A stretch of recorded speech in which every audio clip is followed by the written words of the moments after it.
Hello. Oh, tentative walking. We've had snow today and I've got this angle because I'm just wondering if you can see the moon behind there. It's the wolf moon, still in that time, but how beautiful does the sky look there? Look, and then the moon's still there. It's sort of AM morning in our time, and over the other side the sun's coming up. So anyway, little bit of a morning message is I heard this phrase of somebody saying, oh, I hate people that, right? I hate people that. I hate people who do so and so. And if you can take a minute and just notice how that feels in your body when you, first of all, when you're saying stuff like that, because you probably don't even know the person that's, or the people or group or whatever, you probably don't know those that you're speaking about. And so you want to notice how that feels in your own body for a start.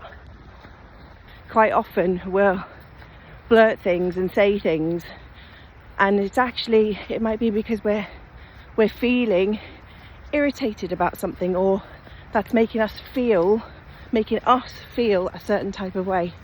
So, and we go, I hate it when that person does whatever, or when people say that, or when people do that, and it's because it makes us feel something that's not so comfortable, or it's that trigger that something is imbalanced.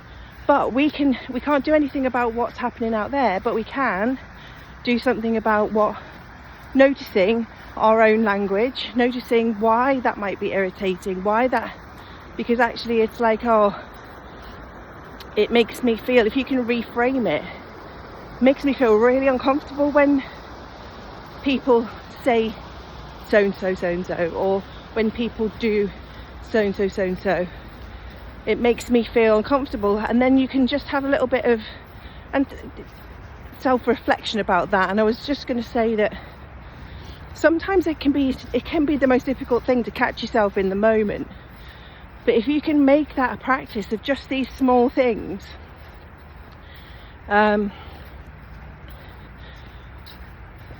take a moment, and because if you then go, oh, I hate people who do so and so, and then notice how that feels, you could just do it now, even just a little practice. It doesn't take long once you start to notice, and then go, oh, that makes me feel really uncomfortable when I hear that, or and then you can go, oh, why does it make me feel uncomfortable? Because quite often, people can see or hear exactly the same thing, but depending on your own life experience and what you've understood of even that term to be, or falling over. Just whatever your life experience, it's your perception, it's your understanding of what you're seeing out there. But you can take a minute and then see how it feels for you.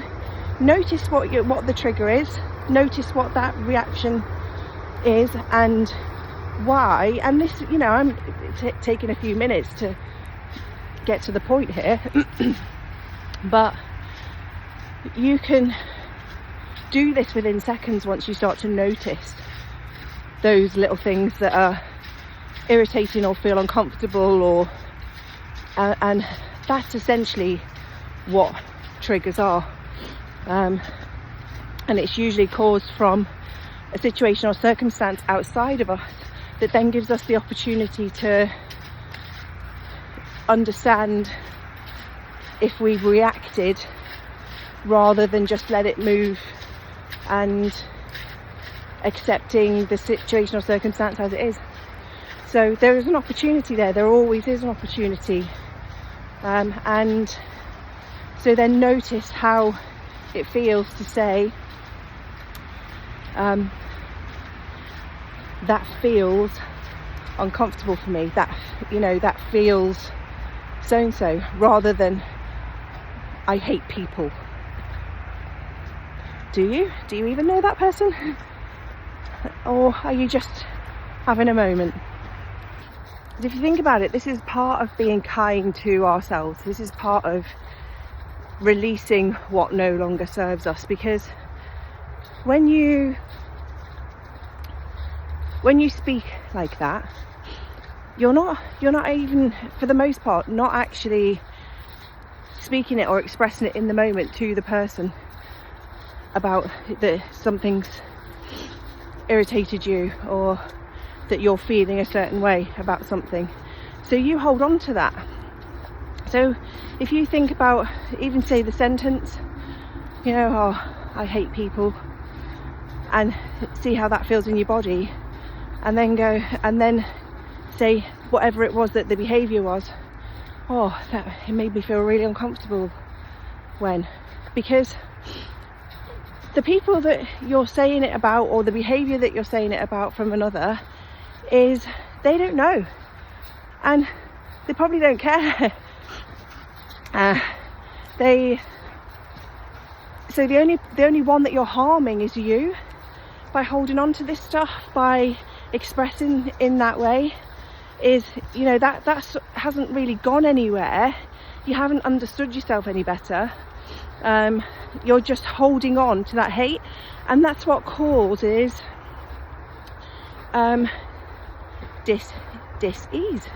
That's what causes imbalances, us to be out of alignment with who we truly are, because you're a wonderful person, an amazing person with a huge heart and loads of love. And so actually these acts of noticing what were our own behaviour, our own triggers and our own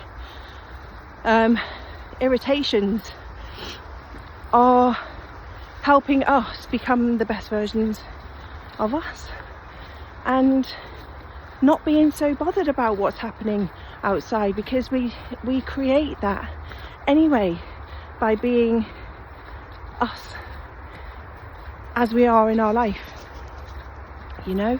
So it's about this, you know, being kind. You're being kind to yourself first. Excuse me.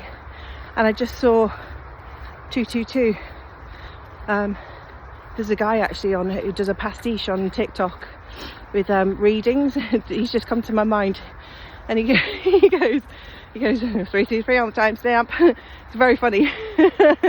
But we do, and you know, he's sending it up, but and that's brilliant to do. You know, it's brilliant to send ourselves up in that way, have fun with it, because so also like the Peter Kay sketch that he used to do, where he said about you know, oh, they're at so and so's funeral, granddad's funeral, and a quaver packet went past just as the sun was rising. Oh, he loved quavers, you know. It's all of that stuff, but it's noticing things.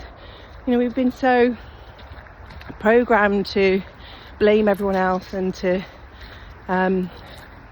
not notice what's actually going on inside us and be the victims of everything. And actually we can do something about that by noticing what's happening within us. So and now, as I'm here, I'll show you this, because it looks like, again, it always keep you on a little bit longer so that you can see this.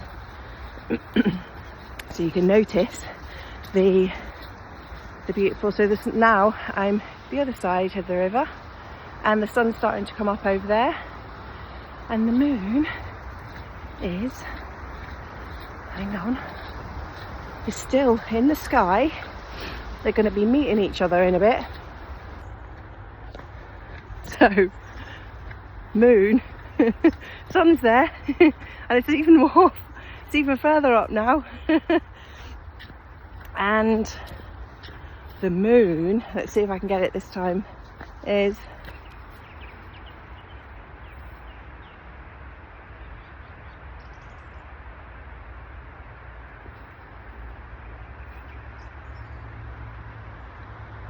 It is there. Why can't I see it in the camera? Ah, there it is. Behind the tree.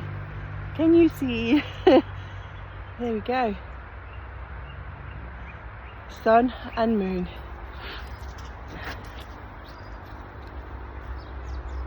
On this beautiful, crunchy, crispy day. Have a great one.